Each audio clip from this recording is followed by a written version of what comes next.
ஹரஹர சங்கர ஜெய ஜெய சங்கர காஞ்சி சங்கர காமகோடி சங்கர. திருவண்ணாமலை திருத்தலத்தில் மிகவும் முக்கியமான வழிபாடாக கருதப்படுவது கிரிவல வழிபாடாகும். திருவண்ணாமலையில் வருடத்தின் அனைத்து நாட்களும் எந்த நேரமும் கிரிவலம் சென்றாலும் பலன் கிடைக்கும் என்றாலும் மிகவும் பிரபலமானதாக சொல்லப்படுவது பௌர்ணமி கிரிவல வழிபாடுதான்.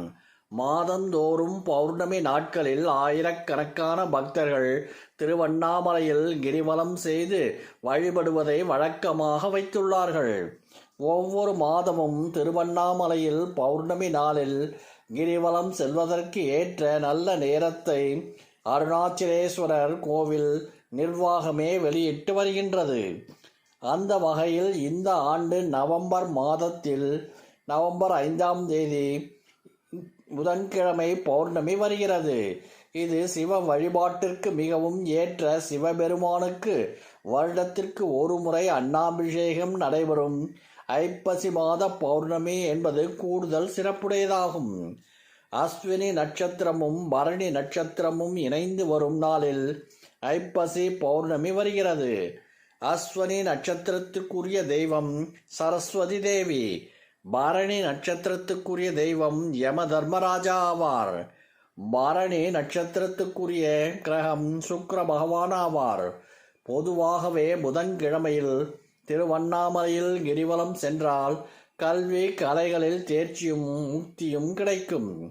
அதுவும் புதன்கிழமையில் வரும் பௌர்ணமியில் மகாலட்சுமியும் புதன் பகவானையும் வழிபட்டால் வியாபாரத்தில் லாபம், தொழில் வெற்றி, பேச்சு வன்மை ஆகியவை கிடைக்கும்.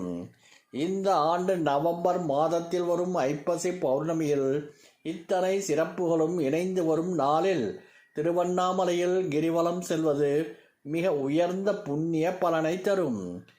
நவம்பர் 4ஆம் தேதி இரவு 9:43 மணிக்கு துவங்கி நவம்பர் 5ஆம் தேதி இரவு 7:27 வரை பௌர்ணமி திதி உள்ளது.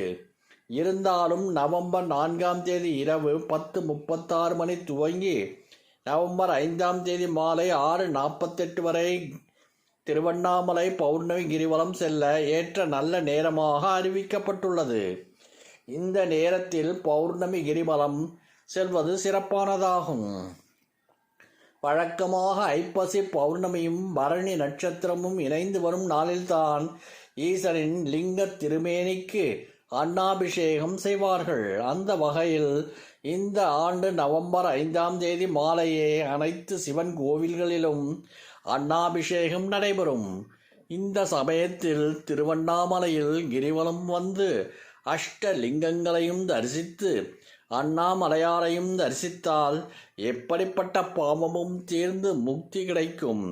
அன்னத்திற்கு குறை என்பது ஏற்படாது. அதோடு கோடி லிங்கங்களை தரிசித்த பலனும் பௌர்ணமி கிரிவலம் வந்த பலனும் ஒரே சமயத்தில் கிடைக்கும்.